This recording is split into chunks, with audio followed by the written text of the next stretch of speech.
Well, this is quite the awful cliffhanger of Durarara.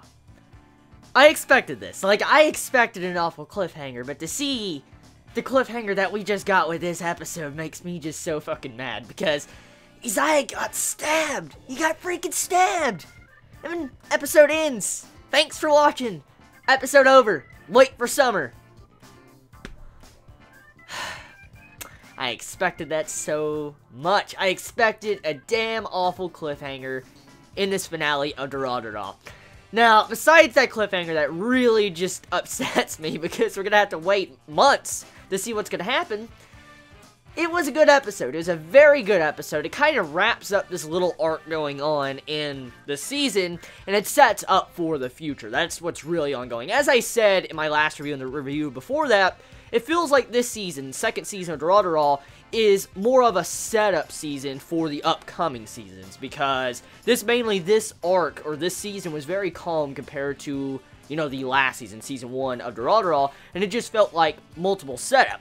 Now, the thing is, when it came to this episode of Durarara, we got showcased something that really shocked me. Like, I didn't expect to see Mikoto as a main male character stab Oba like that. And I'm like, did you see his face? Like, he stabs him with a fucking pencil. It goes straight through his hand, and he's just looking at him, and he's like, oh, accept my fury after you involved Honori-senpai into this. And I'm like, oh, just to see how mad he was. Like, that face change. Like, did you see how his personality or his demeanor about him just changed in that scene? Because right after that scene, he just started going back to everyday life Mikoto. He was just acting kind. He's like, oh, here you go, I got some bandages and stuff and all that. He's acting all nice. I mean, he acted like a happy-go-lucky kid, as we know. And then all of a sudden, that happened. I'm like, what the fuck is going on here? Like, yo, just like, he went straight off the deep end right there. Like, he was mad. Like, oh my god, he was so mad,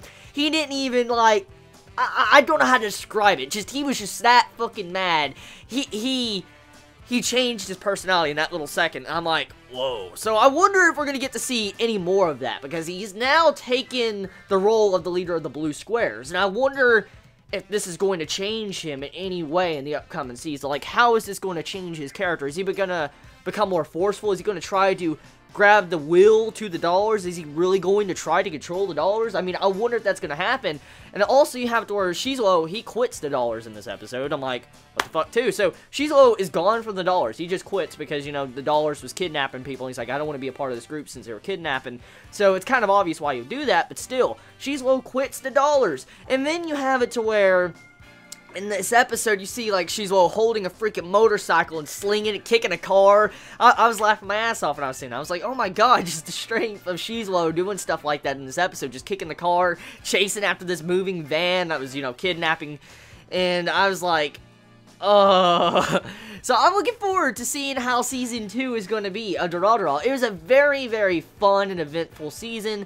A lot of setup, a lot of entertainment. Some great animation depending on some segments when it came to the season. Like, there was only one episode that was bad when it came to the animation. Like, really bad. It was that one with the unfinished frames and stuff when it came to the episode. But besides that, the animation quality of Durarara has been decent. Like, I mean, it hasn't been, you know, top tier, but it's been decent. It's good, and I'm glad we get to see a continuation from Durarara into a Season 2 and a Season 3. Having a possibility, I think there is a Season 4. So, yeah. I mean, what's your final thoughts about this episode? How do you feel about all the events that happened? How do you feel about Izaya getting stabbed at the end? The Russian sushi closing down and, you know, going into the mafia business and doing house cleaning? I mean, how do you feel about all this stuff that happened? Like, this explosive episode? Let me know. You all have a wonderful day or not, wherever you live. Please be safe. Chibi out.